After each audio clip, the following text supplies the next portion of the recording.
What up, YouTube? It's your boys from Who's the Master coming at you with a review of the Black Panther Wakanda Forever.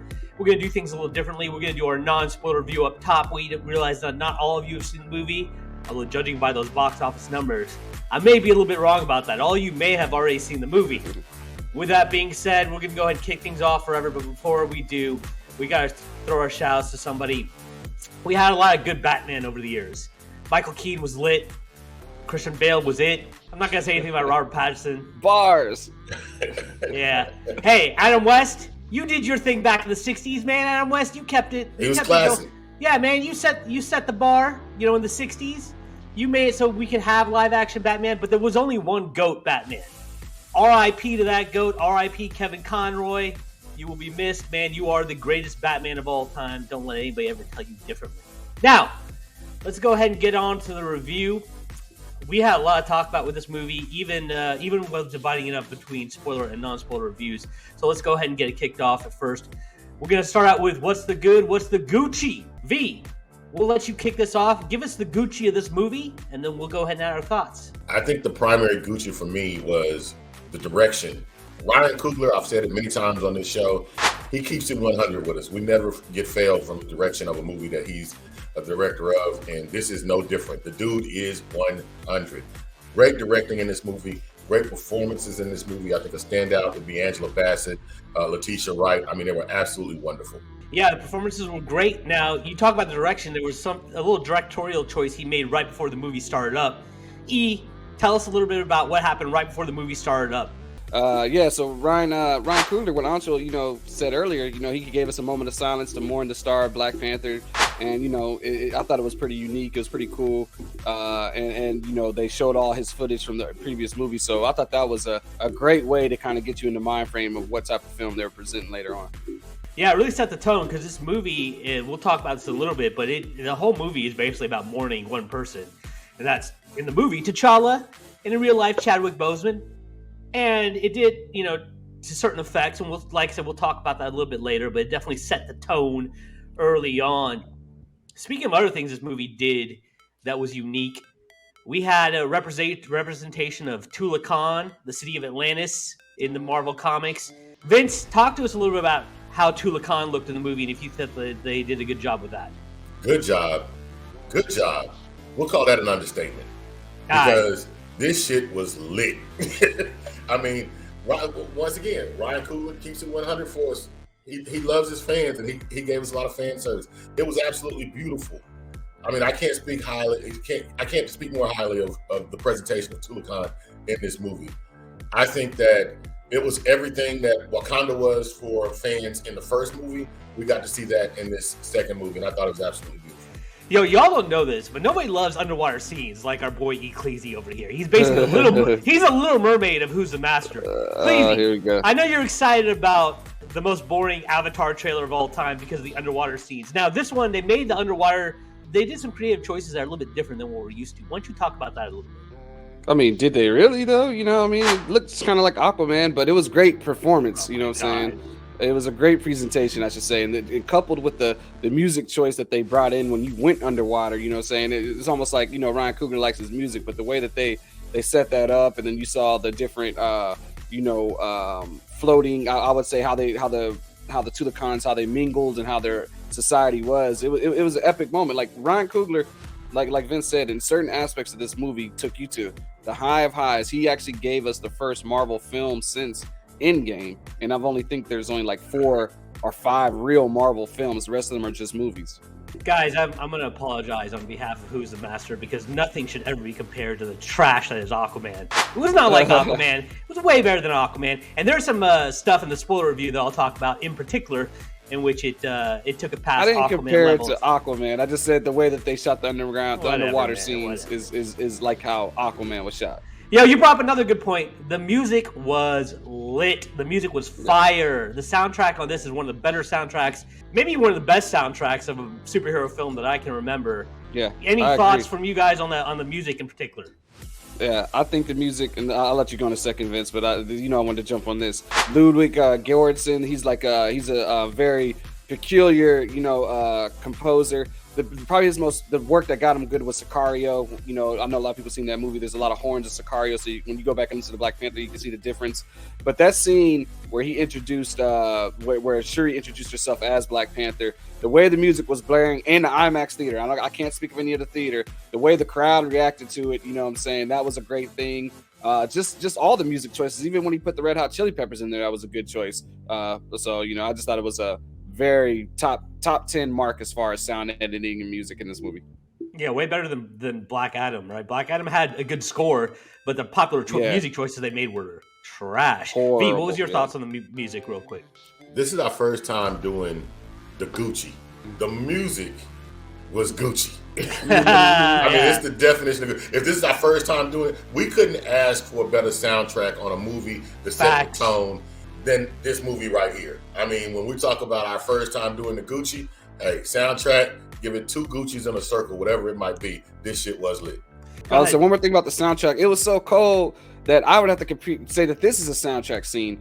The opening scene with I call them Namor in them when you first see them. Don't want to go into too much spoiler detail, but just the sound effects and the music and how they built that up was just crazy.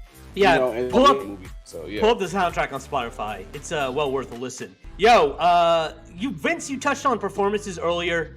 Of course, Letitia Wright gave a great performance, but they're trying to put some Oscar buzz behind one of the greatest actresses of all time and one of the greatest baddies of all time, Angela Bassett. She gave a hell of a performance. She even had her Oscar moment. Who has given more than me? Guys, tell me a little about Angela Bassett and her performance. I think you nailed it. I mean, Angela Bassett, I think she's one of the greatest actresses working today. I love to see her. The woman doesn't age at all. I think she's got some vampire blood in her. Yeah. I don't know what Eddie Murphy did to her in, what was that, Vampire in Brooklyn? Vampire in Brooklyn. Whatever he did to her, man, it stuck because this woman has not aged in the last 25 years. I absolutely love her on screen. I think she laid it down in this particular movie. I did like Letitia Wright's performance too. I'm right there with you on that, Anshin, because this movie had a lot of emotion in it, and both of these ladies carried this film as far as from an emotional standpoint. You felt their emotion throughout, and I mean, it was an up and down ride for Siri, and Angela Bassett being queen, and you can feel that elegant presence in her throughout the film. So I absolutely love the performances. I think they were absolutely top notch. Yeah, any other performance stand out? E, what did you think about Namor? I thought Namor did a good job, man. You know what I'm saying? He was menacing. He had charm to him. It's like Vince said. He's not a villain, though. He's an anti-hero. He's Black Adam. They're not villains. They're heroes. You know what I'm saying? And this is just them with their misunderstanding with the world, but they're going to eventually turn into heroes. So I thought that he had the build of it right. He had the temperament right. But I think the character, you know, as threatening as, and he did do some pretty brutal stuff, but as threatening as he was, we still could see underneath it all that he actually was a good guy, you know what I'm saying, trying to do the right thing. You know, Vince likes his villains to be evil. I like my villains set on destruction, kind of the same thing, you know what I'm saying, where they're not trying to really save anybody or do anything. They're trying to take over the world, you know what I'm saying, stuff like that. There's a real threat. Tanoke he did a good job, but he wasn't a threat. Yeah, Tanoke Hirta. Yeah, he was he was in Narcos Mexico too as well. He played Rafael Quintet, yeah.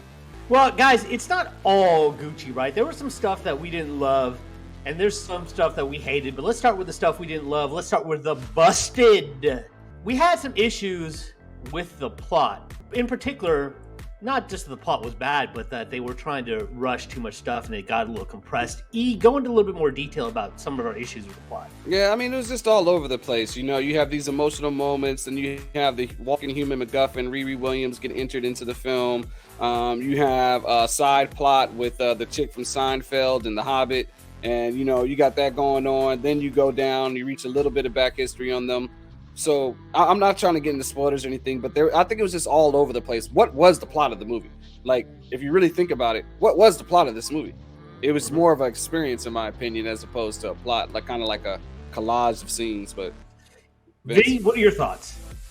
I kind of agree with E. The plot wasn't as strong as I expected, especially coming off the original Black Panther. I know Ryan Coogler is usually a pretty good writer, but the plot was a little convoluted. It was a little all over the place. And it leaned heavily into death. I mean, as I watched the movie, I felt as though I really wasn't mourning the loss of Black Panther, I felt as though I was mourning the loss of Chadwick Boseman, and it leaned so heavily into that, it kind of took me out of the movie at times. So for me, I kind of agree with you. It was a little all over the place and it leaned a little too heavily into death for me. Yeah, and that's the point I made, is that you asked what the plot is, and it does have plot points. Like, don't get it twisted, people. It's not that the plot is bad, but the main theme of the movie is mourning the death of Chadwick Boseman, and it overtakes the movie. It overtakes the plot. It overtakes everything. And in some ways it works, but in some ways it doesn't as a superhero movie. So if you're somebody that's going in there looking for a classic superhero movie, you might find that kind of ruins the mood for you. Puts a dour damper on things. And didn't you kind of feel like the movie overall was sad? I mean, it felt like a sad love song to Chadwick Boseman. So, this movie, outside of maybe the end of Logan, this is the closest that people get to cracking up in a superhero movie. Maybe, I know I heard some people got a little emotional during the death of Iron Man. Well, I thought it was a badass moment. I didn't get any, catch any emotions during it. But especially at the end of this movie, the very end, they pay homage to Chadwick Boseman. Not to give any spoilers, they just pay a little homage to him, and it's hard not to get emotional when that happens. There's a couple points in this movie. I don't know about y'all, but there are a lot of people in the theater that got pretty close to getting emotional at a couple points in this movie. Okay, I gotta ask: did either of you cry? Mm-mm. No, but cry in this movie. But that's because I'm a sociopath. Like, if I was normal, I probably would have cried. So neither one of you guys cried. No. Okay. I saw the movie with like 4 family members. All of them were shedding tears, but me, of course. Yeah. All the rest. Hey, listen, there's nothing wrong with crying. I mean, E might tell you differently because E subscribes to Red Pill YouTube. But ain't nothing wrong with crying. Ain't nothing wrong with crying. Hey. Here's the thing, though, man. If this movie could have took this soft tone, if they had a real threat and it was like an Empire Strikes Back thing, and then I had something to look forward to in another one. I really don't have any need to, I hate to say this, rewatch this film. The best thing about first Black Panther was its rewatchability. You know what I'm saying? Like, I watched it a lot when it first came out, then I came back and watched it again not too long ago, and it's just a fun movie. This movie, it's not built like that. So I hated some of the tone as far as let's go ahead and go now. Let's go ahead and go to the trash and let's wrap it up because you see how you cut me off? You see how you cut me off, bro? Shut up, E. Yeah. Shut